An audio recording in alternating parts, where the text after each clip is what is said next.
कोई भी इंसान जन्म से नहीं बल्कि अपने कर्म से महान बनता है। अच्छी नीयत से किया गया काम कभी व्यर्थ नहीं जाता और उसका फल आपको जरूर मिलता है। बुराई बड़ी हो या छोटी हमेशा विनाश का कारण बनती है, क्योंकि नाव में छेद छोटा हो या बड़ा नाव को डुबा ही देता है। जो होने वाला है वो होकर ही रहता है और जो नहीं होने वाला है वह कभी नहीं होता। गलतियां ढूंढना गलत नहीं है, बस शुरुआत खुद से होनी चाहिए। निर्णय लेते समय ना ज़्यादा खुश हों ना ज़्यादा दुखी हों। ये दोनों परिस्थितियाँ आपको सही निर्णय नहीं लेने देती। सत्य कभी दावा नहीं करता कि मैं सत्य हूँ, लेकिन झूठ हमेशा दावा करता है कि सिर्फ मैं ही सत्य हूँ। कर्म करो, फल की चिंता मत करो। गीता में कहा गया है, कोई भी अपने कर्म से भाग नहीं सकता।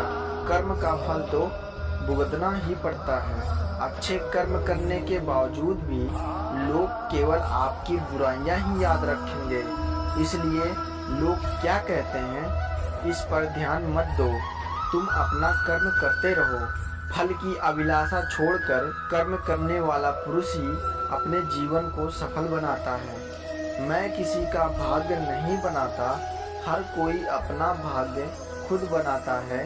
आप आज जो भी कर्म कर रहे हो उसका फल आपको कल प्राप्त होगा, और आज जो आपके पास है वह आपके द्वारा पहले किए गए कर्मों का फल है। इंसान हमेशा अपने भाग्य को कोसता है, यह जानते हुए भी कि भाग्य से भी ऊंचा उसका कर्म है जो स्वयं के हाथों में है। नकारात्मक विचारों का आना तय है, परंतु यह आप पर निर्भर करता है कि आप उन्हें कितना महत्व देते हैं। जो अच्छा लगे उसे ग्रहण करो और जो बुरा लगे उसका त्याग। फिर चाहे वो विचार हो, कर्म हो या मनुष्य।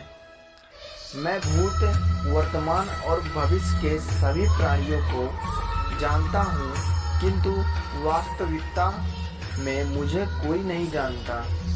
जब मनुष्य धुंधला पड़ने लग जाता है तब आपको अपने वर्तमान में ध्यान केंद्रित करने की आवश्यकता है।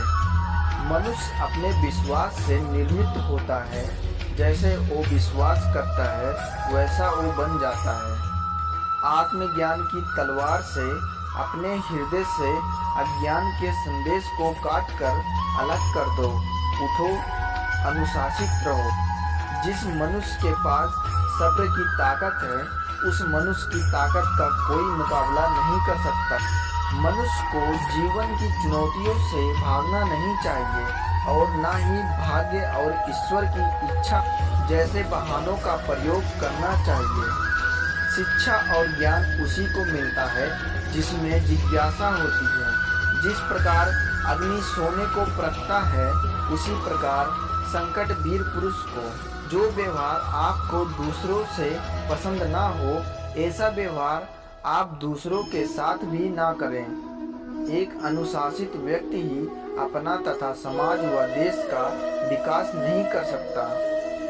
अगर आपको कोई अच्छा लगता है तो अच्छा वो नहीं बल्कि अच्छे आप हो, क्योंकि उसमें अच्छाई देखने वाली नज़र आपके पास है।